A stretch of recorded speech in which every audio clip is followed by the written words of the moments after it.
Mais là, je pense que c'est une question, sincèrement, si on veut aller dans le détail de cette question, je devrais même avoir à côté de moi une diététicienne, un diététicien pour vraiment pouvoir parler correctement. Donc je vais juste donner 2-3 éléments. Il faut vous observer de nouveau un petit peu quand vous allez manger, dans la manière dont vous allez, je dirais, vivre la digestion, vivre vos niveaux de fatigue, vos pics de glucose, tout ça. Donc par exemple, si vous commencez à manger épicé, et que vous voyez que c'est très compliqué pour vous, vous avez malheureusement plus facilement de la diarrhée, vous avez beaucoup de reflux, bon, il y a beaucoup de chances que malheureusement ça ne vous convienne pas. Donc déjà, faites attention à ça. Mais s'il y a un conseil à donner, ce serait de séparer le type d'aliments. Donc par exemple, de plutôt privilégier les protéines et de ne pas les associer avec les glucides. Donc je parle notamment de ça dans le livre. Donc vraiment pour éviter en fait le travail énergivore de votre estomac et de votre intestin. Donc ceux qui ont des difficultés, moi par exemple, pour les protéines, je vais parfois prendre uniquement des protéines. Et ça me permet vraiment de ne pas perdre trop d'énergie en fait à digérer ces protéines que j'ai besoin, dont je vous en ai parlé tout à l'heure. Parce que si je commence à cumuler protéines, lipides, une petite bière, épicée, alors là forcément ça va être compliqué. Maintenant, c'est une très bonne question, mais voilà, pour ne pas m'étendre là-dessus, je pense que le mieux c'est vraiment alors d'aller voir un diététicien. Même si voilà, j'aborde le pic de glucose, bien sûr la chronologie des aliments à prendre, donc ça c'est dans mon livre aussi, synthétisé. Oui. Comment on est certain, entre guillemets certain, mais d'être face à des douleurs chroniques?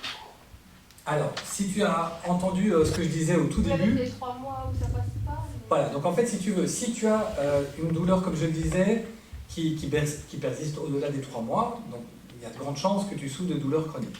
Et attention quand on dit, parce que je vous ai parlé des syndromes douloureux chroniques, mais vous pouvez très bien avoir une douleur chronique uniquement à l'épaule, d'accord? Ce sera quand même une douleur chronique.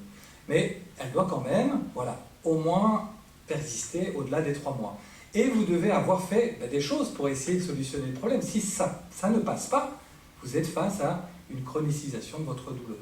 Donc le meilleur moyen d'évaluer ça, c'est si tu vois dans le temps que tu as fait ce qu'il fallait, parce qu'attention, si tu ne fais rien, il ne faut pas, voilà. Mais si tu fais ce qu'il faut, tu as été voir ton médecin, tu as fait de la kiné, tu as peut-être même été voir un chirurgien, je ne sais pas, et qu'on te dit, ben non, je ne sais rien faire pour vous, il faut se poser la question, est-ce qu'à ce moment-là, tu ne rentres pas dans cette hypersensibilisation à la douleur dont je t'ai parlé? Mais il y a des choses à faire, de nouveau, mais là, on rentre sur la gestion de la douleur chronique. Je ne sais pas si j'ai répondu à ta question. Oui, merci. Oui. Merci d'abord pour votre présentation. Vous expliquez au début votre protocole, La routine. Vos 4 points d'action, Oui. qui sont entre autres le bain glacé Oui. et la course à pied. Oui. Le bain glacé, je ne sais pas s'il y a beaucoup de gens qui ont la possibilité de faire ça chez eux. Ah ben oui, en fait...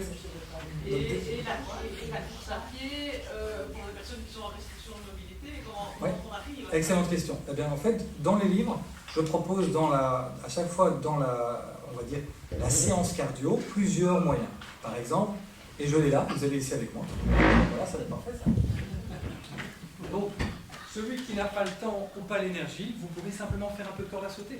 Et ça, simplement faire ceci. Simplement, vous allez travailler votre tronc, vos bras, vos jambes. Et puis après, vous pouvez commencer à sautiller. Attention, de nouveau, il faut le faire progressivement. Mais regardez, si je fais ça, simplement ça déjà, je suis déjà en train de travailler mon cœur. Hein. Ça va? Donc ça, c'est tout simple. Une petite corde à sauter comme ça, et pas besoin d'être un champion. Hein. Ça va? Ah. Donc la petite corde à sauter, ça c'est vraiment facile. Donc la course à pied, il y a tout un protocole pour s'y mettre. Je ne me suis pas mis à la course à pied au tout début. Je parlais des 500 mètres avec douleur avec mes enfants. Je n'ai pas couru dès le départ. J'ai commencé avec ça. J'ai commencé avec mon renforcement et avec le sauna infrarouge pour améliorer donc ma récupération. Puis progressivement, j'ai fait 5, 10, 15, 20. Puis je suis sorti dehors parce que je faisais ça sur un tapis roulant pour ramener de la contrainte progressive pour que le corps s'adapte. Et maintenant, je suis capable de courir 10 km. Ça va? Donc ça ne se fait pas du... Voilà. J'ai parlé de la routine, mais attention, c'est pas la routine que j'ai présentée là, c'est celle que je fais maintenant. D'ailleurs, dans le programme, je montre bien, je parle bien d'une séance par semaine, et je parle de la cardio à la 2e semaine. Donc vraiment, je tiens compte de ça. C'est une excellente question, ça ne serait pas du... voilà. dès le premier jour, on y va progressivement. Mais ce serait une erreur de dire, la course à pied, ça n'ira pas pour moi, donc je n'essaierai pas. D'ailleurs, les études montrent qu'un coureur, moi je le vois bien dans ma patientèle, ceux qui courent, qui font du vélo régulièrement, bien dosés, ce sont quand même ceux qui vont le mieux. Bien sûr, il y aura toujours une exception, quelqu'un pour qui ça ne va pas. Mais globalement, moi je le vois, vraiment ceux qui ont une activité régulière cardiovasculaire, ça va quand même aller mieux. Et la marche, ça suffit pas? Alors la marche c'est excellent, mais non, la marche c'est excellent. Tout à fait. Je dirais que la marche, elle va avoir deux aspects intéressants, c'est qu'elle va remettre de la contrainte progressive sur vos articulations, ça c'est génial. Et si vous avez l'occasion de dépasser les 7000 pas, vous arrivez, formidable. Ah bah c'est génial. Là, alors vous allez puiser dans vos graisses. Donc vous allez améliorer aussi la lipogenèse. Donc vous allez vraiment améliorer aussi un petit peu le déstockage des graisses autour de vos viscères. Et ça, la course à pied par exemple moins, parce qu'elle va plutôt aller chercher du glycogène dans les muscles. Donc c'est deux efforts différents. Donc la marche, c'est excellent, franchement. Par contre, la marche n'a pas l'effet plus intense au niveau cardiovasculaire. Donc quand vous devez travailler votre cœur, malheureusement, ça va être moins accessible. C'est pour ça que c'est excellent la marche. Oui. Il n'y a pas une limite d'âge. Il n'y a aucune limite d'âge. Je vais être honnête avec vous, parce que j'aimerais bien vous dire que oui, parce que ça vous rassurait. Mais j'ai envie de vous dire non. Moi, j'espère vraiment qu'à votre âge, je serai en train de faire ce que je suis en train de vous dire. À 80 piges. Rendez-vous ici. Oui. Non, mais je vous dis ça pourquoi? Parce que, si vous voulez, le problème c'est qu'on a eu pendant 50 ans, allez, en tout cas plusieurs dizaines d'années, on nous a dit « Vous avez mal, madame, monsieur? Arrêtez, c'est plus pour vous. » Attention, je ne suis pas en train de vous dire de faire n'importe quoi. D'accord? Toujours avec dosage, accompagnement pour y aller progressivement. Et on a des limites quand même. Moi j'en ai aussi. D'accord? Mais je vous dis, je n'osais pas 500 mètres avec mes enfants et je suis encore relativement jeune. D'accord? Ouais. Comment ça? Ah, voilà. Mais donc, tout ça pour vous dire que maintenant, je suis capable de marcher plus de 30 km, de faire tout ça, mais ça m'a demandé du temps avant d'arriver là. D'accord? Donc, vous ne devez pas tous arriver à ça, ce n'est pas l'objectif. L'objectif, c'est d'être bien dans votre corps, de retrouver des sensations agréables et de refaire fonctionner votre corps. C'est ça l'idée. D'accord? Et après, vous pourrez ajuster en fonction de ce qui vous convient. Oui? Oui, mais si on a une dégénérescence, par exemple, des cartilages ou des os, Oui. et qu'on a ces douleurs chroniques, Oui. comment est-ce qu'on peut améliorer ça? C'est un peu... Alors, par exemple, j'entends bien votre réponse. C'est plus compliqué peut-être pour vous de vous mettre en mouvement de façon plus intense en tout cas. Commencez par le sauna infrarouge, parce que ça c'est facile. Vous allez vous mettre dans votre couverture sauna infrarouge. Je vais prendre une photo après pour vous montrer. Vous devez imaginer comme un sac de couchage. Vous allez vous mettre dedans. Et en fait, il y aura deux choses intéressantes. C'est que l'infrarouge va activer les mitochondries. Vous savez ce que c'est les mitochondries? Non? Donc les mitochondries sont les petites usines de nos cellules. Elles produisent de l'énergie, d'accord? Mais en vieillissant, eh bien malheureusement, elles fonctionnent moins bien. Eh bien, l'infrarouge, il va vous aider à produire en fait, parce qu'il va faire vibrer les liens moléculaires, et il va produire de l'énergie disponible pour les mitochondries. Donc, ça va aider sans rien faire, vous serez simplement là dans votre petit sauna infrarouge, et vous allez faire fonctionner un peu mieux ça. Donc ça, premier point. C'est conseillé pour tout le monde, même les gens qui ont développé au périphérique. Vous pourriez même le faire vous. Le sauna, on ne peut pas. Alors, mais justement, donc là c'est une excellente remarque. Donc bien sûr, il y a des paliers. Vous pourriez commencer un palier très léger, donc qui ne va pas encore solliciter trop le cœur, simplement pour déjà dilater un petit peu les vaisseaux, mais sans agir de trop sur le cœur. Vous aurez déjà des sensations agréables pour les articulations, et progressivement vous amenez alors à un niveau puis l'autre, vers le niveau où vous allez un petit peu plus travailler sur le cœur. Bien sûr, il faut en parler à votre médecin, d'accord? Donc moi ici, je suis généraliste, si je vous avais en patientèle, j'irais affiner ça, d'accord? Mais voilà, ici j'essaie de vous présenter un petit peu les démarches. Mais l'avantage, c'est que même pour vous, vous testez ça pendant un mois. Il faut le faire pendant un mois pour que votre corps s'adapte et produise les endorphines et tout ça. Bien, vous allez voir déjà des effets sur vos douleurs. Sans rien faire, puisque vous allez simplement profiter en fait, de l'effet sauna infrarouge. Donc c'est vraiment très utile. Et vous savez, au niveau des pays nordiques, par exemple, ils ont l'habitude de le faire régulièrement. Nous pas. Nous, on ne fait pas tout ça. Mais là-bas, ils le font deux, trois fois par semaine. Et on a fait des études là-dessus, parce que j'en parle aussi. On a fait des études. On a remarqué qu'on baissait les troubles cardiovasculaires, les douleurs rhumatismales, tout ça, notamment grâce à plusieurs séances de sauna par semaine. En quoi consiste le sauna? Alors, donc, il y a plusieurs façons. Donc vous avez soit la cabine, que vous connaissez tous sans doute. Non, ça vous dit rien? Vous n'avez jamais vu une cabine de sauna infrarouge? Bon, vous voyez un sauna classique? Voilà. Donc vous avez le sauna classique, sauf que le sauna classique, il faut déjà le supporter. Parfois, au niveau de la respiration, c'est pas toujours facile pour les gens. Donc ça, si ça ne vous convient pas, vous pouvez alors passer au sauna infrarouge. C'est quoi? Ce seront donc, vous aurez toujours la même cabine, et vous allez avoir en fait des modules infrarouges qui vont diffuser la chaleur et qui sera absorbée beaucoup plus que dans le sauna classique pour votre corps. Donc ça va avoir un impact. Si vous avez mal par exemple à l'épaule, eh bien le rayonnement infrarouge que vous n'allez pas voir, il va agir directement sur votre épaule, d'accord? Il ne va pas se dissiper dans l'air comme par exemple dans le sauna classique. Mais c'est pas ça que moi je vous propose. Moi c'est la couverture sauna infrarouge que vous pouvez disposer sur votre lit. Vous allez vous mettre dedans, tout simplement comme un sac de couchage, et lui va produire le rayonnement infrarouge. Mais l'avantage c'est que vous êtes couché, donc vous ne devez pas faire d'efforts. C'est pour ça que même pour vous, vous pouvez faire ça. Et vous pouvez améliorer vos douleurs grâce à ça. D'accord? Donc oui, le sauna infrarouge, on pourra en discuter si ça vous dit, mais ça c'est très facile à mettre en place. Est-ce que j'ai répondu à votre question? Oui? Peut-être madame, parce que vous avez plusieurs fois. Oui, dites-moi. Oui, dites-moi. On parle beaucoup. Oui, beaucoup de polémiques, oui. Oui, voilà. Alors, donc, de nouveau, moi je propose dans mon livre toujours des choses que j'ai d'abord expérimentées, éprouvées avec les études scientifiques. Je suis aussi des médecins, notamment un médecin du sport français qui fait vraiment fréquemment un retour sur les études, et on explique bien, je le redis, le collagène que vous allez prendre, attention déjà à la quantité. Si vous prenez très peu de collagène, vous n'aurez pas grand-chose, d'accord? Moi je prends entre 15 et 30 grammes, d'accord? C'est déjà pas mal, je le prends en poudre. Donc si vous voulez, vous n'aurez pas un impact suffisant si vous prenez une petite gélule de collagène comme ça, on est bien d'accord. Mais je le répète, le collagène que vous allez ingérer, il va surtout, en fait, je dirais, fournir une stimulation à la synthèse de collagène de votre corps. Ce n'est pas vraiment le collagène que vous allez utiliser pour aller replacer là où vous voulez, d'accord? Mais je pense que si vous êtes plus âgé, que vous avez des douleurs, voilà, comme je disais, aux muscles, aux articulations, de faire un test pendant 3 mois. Et après 3 mois, si ça ne vous convient pas, ben vous arrêtez. Mais moi, personnellement, de ce que j'ai lu, de ce que j'observe, je pense que de se supplémenter en collagène, honnêtement, ça vaut la peine. Voilà. Ah ben voilà, merci madame. C'est le médecin qui me l'a prescrit. Ben c'est très très bien. Voilà, mais non, mais je pense que le collagène... Voilà, donc c'est... Parce qu'il y a plein de choses, il y a la chondroïtine, il y a... Voilà, on peut passer dans les compléments alimentaires. Ben voilà. C'est pas bon, c'est pas mauvais. Ben voilà, encore une autre personne qui a remarqué quelque chose. Moi je pense sincèrement, je vous l'ai dit, en vieillissant, malheureusement, on synthétise moins de protéines et de collagène. Et le collagène, c'est une protéine, d'accord?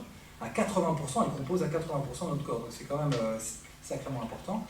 Si vous ne bougez pas, vous allez moins stimuler. Si vous ne mangez pas, je vous l'ai dit, des bouillons, des choses comme ça, vous n'en avez pas, ou pas beaucoup. Donc ça vaut la peine de vous supplémenter. Alors je sais, il faut débourser un petit peu, mais bon, on va créer une... Ça ne m'a pas fait... Voilà. On va créer une boîte ensemble, une boîte de collagène. Oui? En 3 volets. En 3 volets, oula! En 3 volets. Est-ce que je vais pouvoir m'en sortir? Oui, non, c'est très facile. La première, c'est pratique. Oui. Est-ce qu'on peut remplacer le bain glacé par une douche? Alors, donc la douche, en fait, j'en parle de nouveau dans le livre. Pour préparer, de nouveau on parlait tout à l'heure de la course à pied, on n'arrive pas de je marche à peine 500 mètres, je cours 10 km. Pareil pour le bain froid. J'arrive pas, oh aujourd'hui je vais tester 0 degré. Non, ça ne marche pas comme ça. Moi j'ai commencé d'abord avec les douches, comme vous dites. Oui, ça peut suffire, parce que moi je fais déjà ça. Alors, non, ça n'aura pas malheureusement le même. Oui, en fait, pourquoi? Parce que si tu veux, tu vas avoir le choc adrénergique donc, de cette eau froide, mais dans un environnement déjà qui n'est pas froid. Donc on est dans la douche, donc on va avoir en quelque sorte, elle se choque un petit peu, donc il va donner de l'énergie, une tonification de la peau, mais pas au niveau du système immunitaire. Et ça, malheureusement, il faut passer par l'immersion de froid. Alors, la deuxième question, c'était, vous aviez parlé d'un examen, ça m'a interpellé ça, qui donnait comme résultat un éclairage sur le terrain génétique. Oui, tout à fait. Jamais entendu. En fait, donc quand on fait des recherches, par exemple, sur les douleurs chroniques, sur les syndromes douloureux chroniques, on a LR dans l'os. LR dans l'os, en fait, c'est un trouble du tissu conjonctif. Et le tissu conjonctif, c'est un tissu, là, de nouveau, rempli de collagène, d'accord? Et en gros, vous avez une forme d'hyperélasticité de ce tissu-là, ce qui veut dire que certaines personnes vont avoir des laxités ligamentaires, vont se faire plus facilement des entorses, des tendinopathies et bien sûr des douleurs. Donc moi j'ai été jusque-là pour tester ça et il s'est avéré voilà, que j'avais donc une hyperlaxité ligamentaire génétique. Donc il y a bien un terrain familial pour ça. Et où est-ce qu'on s'adresse pour ça? Là il faut aller donc en laboratoire génétique pour ça. Oui. Et alors la dernière chose, c'était une petite remarque. Vous avez présenté en fait un idéal de la médecine, qui est une médecine holistique, qui tient compte de différents paramètres. Alors quand vous dites, bon, en parlez-en à votre médecin, je me permets quand même de dire qu'il y a beaucoup de médecins qui précisément n'ont pas cette approche-là. Et donc, parfois le patient arrive, il connaît son corps, il connaît ses sensations, mais il n'est pas entendu. Je suis bien d'accord. Du coup, je prends l'exemple d'une demi-sœur que j'ai, qui croupit avec une sclérose en plaques avancée, elle ne bouge plus du tout. Okay. On a perdu, je crois, au bas mot, 15 ans, où à la fin, on lui disait que c'était psychologique, qu'elle était hystérique et qu'elle n'avait rien. Et finalement, c'est un épisode très grave de cécité qui a fait qu'on a découvert la sclérose en plaques. Et donc, je veux dire, quelle est votre vision aussi de l'évolution de la médecine? Moi, je pense je vais être honnête avec vous, on est mal barré. Donc, c'est pour ça que je suis là devant vous. Hein. Si je crois autant à mon projet, c'est parce que je le vis. C'est pas juste de la théorie du style. Si je vous parle en tant que kiné, mais qui n'a pas souffert, il y en a plein qui peuvent le faire, qui le font d'ailleurs très bien. Moi, c'est pourquoi je voulais vous proposer ça et que je continuerai à le proposer, c'est parce que vraiment, je me suis retrouvé à un moment donné, je me suis dit, mais qu'est-ce que je vais faire? Je vais arrêter mon métier, j'ai 3 enfants en bas âge, qu'est-ce que je vais faire? Eh bien, il m'a fallu donc bien sûr de la persévérance. Il a fallu aussi accepter d'avoir mal pour tester même mes sensations. Ce que je ne vais pas proposer à mes patients, parce que si je leur dis ça, je vais avoir... Mais moi, je l'ai fait. Donc j'ai été jusqu'à ressentir de la douleur pour tester le signal de la lésion. C'est pour ça que j'en suis convaincu, si vous voulez, parce que je l'ai testé. C'est pas de la théorie. Et j'ai été reprendre à travers ce qu'on fait le mieux, au niveau des techniques simples, parce que bien sûr, il y a toujours des techniques comme les TMS, j'en parle. Si pour ceux qui sont curieux, il y aura plein d'autres techniques que je propose.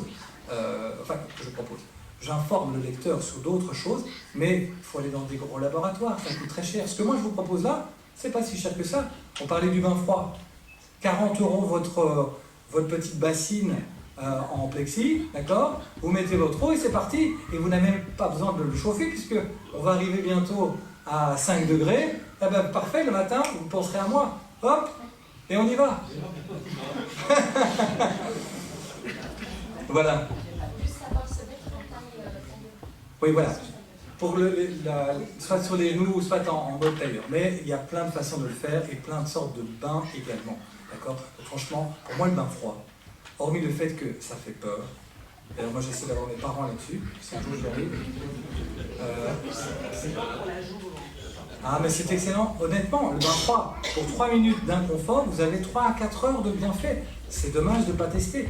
Mais il faut le faire de nouveau à accompagner. Donc là, je le redis. Voilà, mais je parle aussi des contre-indications. Non, mais je suis bien d'accord. Mais de nouveau, je vous rassure, si vous commencez à 18 degrés, juste les jambes, vous attendez, vous préparez un petit peu, puis vous passez jusqu'au nombril et vous arrêtez là les premières fois.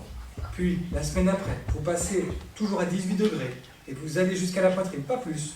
Et vous continuez une 3e semaine, 18 degrés, puis vous passez à 15 degrés. Vous allez voir, vous allez en fait y arriver. Alors attention, si vous avez, madame parlait d'un problème cardiaque, si vous avez vraiment des gros soucis au niveau cardiaque, je vous invite à en parler avec votre médecin. Ça c'est évident, attention, ne reproduisez pas ça n'importe comment. Je en parle un peu dans des contre-indications dans le livre aussi. Je vous parle de manière générale. Mais il y a moyen, moi j'ai vu des personnes de 70, 80 le faire, donc pourquoi pas vous? D'accord? Vous m'envoyez la photo. Je suis pas sûre. Oui. Vous avez parlé principalement finalement Vous avez parlé principalement de pathologies musculaires, squelettiques et Oui. articulaires. Est-ce que vous avez eu des retours d'expérience avec des patients qui souffraient plutôt de névralgie? Alors, en fait, donc, quand vous parlez de névralgie, par exemple, vous avez une idée où c'est... La névralgie pudendale. Oui. Alors, les névralgies, vous allez aussi avoir un impact dessus. Maintenant, c'est vrai que quand il s'agit du nerf, c'est encore un peu plus compliqué, donc il faut un peu plus de temps. Mais on pourrait en discuter si vous voulez un peu après. Ça va? Oui, dites-moi. De la couverture infrarouge. Oui. C'est en fait cette couverture qui remplace ce qu'on employait dans le temps, la lampe infrarouge. Non, alors, non, parce qu'il y a la lampe rouge, d'accord? Vous voyez vraiment la couleur rouge, ce n'est pas l'infrarouge, d'accord? C'est la lumière rouge. Donc la lumière rouge, c'est intéressant pour avoir chaud, c'est agréable, on a chaud au niveau de la peau, mais ce n'est pas l'infrarouge. Donc c'est un autre type de rayonnement, d'accord? C'est une histoire de fréquence. Donc la fréquence infrarouge, vous ne la voyez pas, d'accord? Ce que vous voyez, si c'est rouge, c'est la lumière rouge. Parfois on a les deux, hein. Parfois on a la lumière rouge et l'infrarouge, les deux ensemble. Ça va? Mais parfois vous ne voyez rien du tout, mais vous avez de l'infrarouge. Oui, j'allais dire tout ça. Oui. Dans mon livre. Non, mais dans mon livre, je vous propose deux types, notamment donc il y a la Vivor, il y a la Koana, et tout ça, j'en parle justement pour vous montrer un petit peu celle que moi je propose, parce que il y en a d'autres que vous allez peut-être trouver sur Amazon, mais je ne peux pas vous conseiller ça. Celles par contre qui sont dans mon livre, je les ai toutes les deux testées, je les connais très bien, et je peux vous en parler si vous voulez. Est-ce que ça a un impact sur la vibration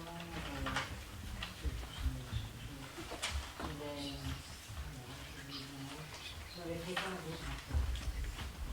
Alors là, vous allez sur un sujet qui n'est pas mon domaine, les vibrations. Maintenant, ce que je peux vous dire, c'est que ça peut agir sur notamment les champs électromagnétiques. Ça oui, c'est d'ailleurs, je parle d'une nappe de champs magnétiques pulsés qui va, par exemple, elle est de nouveau, par exemple pour madame, c'est très simple, vous vous posez dessus.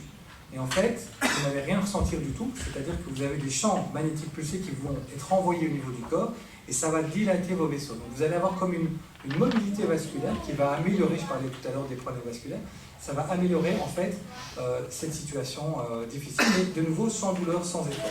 Ça, ce sont les champs magnétiques pulsés. Personnellement, je préfère l'infrarouge parce que c'est plus efficace, mais pour ceux qui ne peuvent peut-être pas le faire, ben, il y a encore les champs magnétiques pulsés par exemple. Il y a également par exemple la mise à la terre, ça c'est... Mais je ne vais pas rentrer dans les détails, si vous voulez on en reparlera, mais voilà, il y a encore des choses. Madame, vous aviez... Non. Ah, monsieur. Comment comparez-vous le bain froid et la cryothérapie où on se plonge en dessous de 0 degrés pendant un temps relativement? Donc en fait la cryothérapie, ce sont un peu comme des pièces dans lesquelles on va vous envoyer ce froid, d'ailleurs bien plus bas que 0 degré. De nouveau, la cryo déjà, ça va être compliqué à produire à la maison, c'est pour ça que j'en parle moins. C'est très efficace aussi, mais vous allez être coincé parce qu'à chaque fois vous allez devoir aller dans votre caisson de cryo. Donc personnellement, je n'en parle pas plus que ça parce que le bain froid, je vous ai dit 40 €, vous l'avez chez vous et vous vivez même mieux que la cryo parce que vous pouvez ajuster la durée et la température, ce qui n'est pas le cas en cryo, où là vous allez arriver, vous avez ce choc, mais vous n'avez pas tellement le parasympathique, ou moins en tout cas. Donc pour moi la cryo c'est bien pour les sportifs, ceux qui vraiment sont dans des centres, mais vous et moi on ne va pas y aller toutes les semaines. Par contre le bain froid vous pouvez y aller, c'est pour ça que j'en parle. Donc rendez-vous dans le bain froid.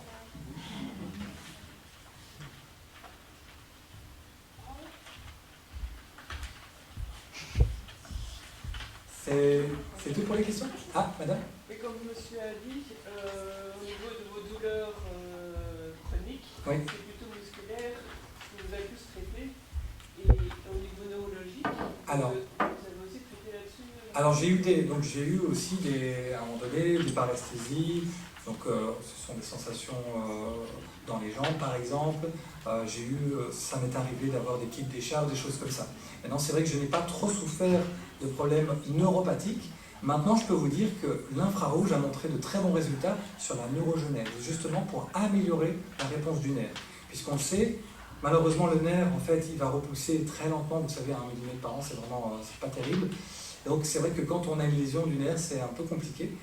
Et l'infrarouge, de nouveau, il va produire de l'énergie et il y a des études qui montrent qu'on améliore la neurogenèse. Donc ça c'est pas moi qui le dis, c'est les études. Voilà. Donc oui, ça peut impacter. De nouveau, attention, si vous avez une lésion de la gaine, de votre nerf, tout dépend. Si c'est juste le nerf ou la gaine, c'est déjà pas pareil, vous voyez. Mais ça, si vous voulez, on pourra en discuter, là c'est du détail. Mais de toute façon, vous ne risquez rien d'essayer. Ça, je pense que, franchement... On n'a pas de risque. Ah non, franchement pas. Surtout pas pour les nerfs. Franchement, vous allez améliorer la trophicité cellulaire, vous allez améliorer, comme je dis, la vascularisation et la réponse neurologique, justement. Non, franchement, vous n'avez aucun risque avec ça. Donc la seule chose pour l'infrarouge, ce serait plutôt ceux qui ont des peaux très très sensibles, très très fines. Là, vous devez bien sûr protéger en mettant une bonne couverture au-dessus de vous. Mais tout ça, de nouveau, c'est expliqué. Hein. Donc là, si on doit rentrer dans le détail. Donc les peaux très fragiles, ce sera plus compliqué, d'accord? Et voilà. Mais sinon, en soi, il n'y a pas de contre-indication particulière.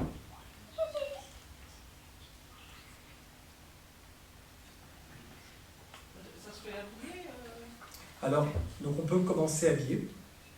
Et après, on peut simplement le faire en petite tenue avec un essuie. Voilà, donc...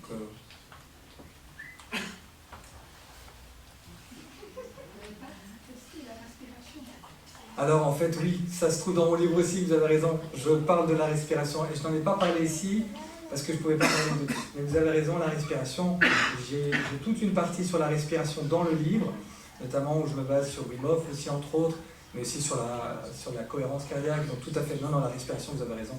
Je n'en ai pas parlé dans cette exposé-ci, mais par contre, je n'ai pas oublié d'en parler dans le livre. Non, la respiration est très importante.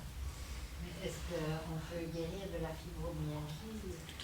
Donc comme je vous ai dit, on ne guérit pas donc, du syndrome fibromyalgique, mais on peut vraiment cohabiter de façon sereine avec. Donc je le redis, si vous attendez de nouveau le produit miracle qui va vous enlever toute douleur à tout jamais, non, ça je ne peux pas vous promettre ça. Par contre, je peux vous promettre une chose, c'est que si vous essayez vraiment de jouer le jeu, vous aurez une amélioration et vous pourrez mieux vivre avec les rebonds de la douleur, avec les moments, les pics, et vous allez surtout aménager beaucoup mieux votre quotidien avec ça. Ça par contre, ça oui. Oui, tout à fait.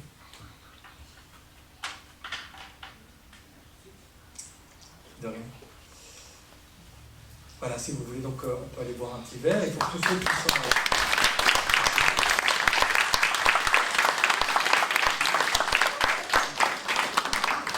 Merci à vous en tout cas, merci pour votre présence. Donc je vais me trouver ici pour ceux qui sont intéressés de découvrir le livre. Merci.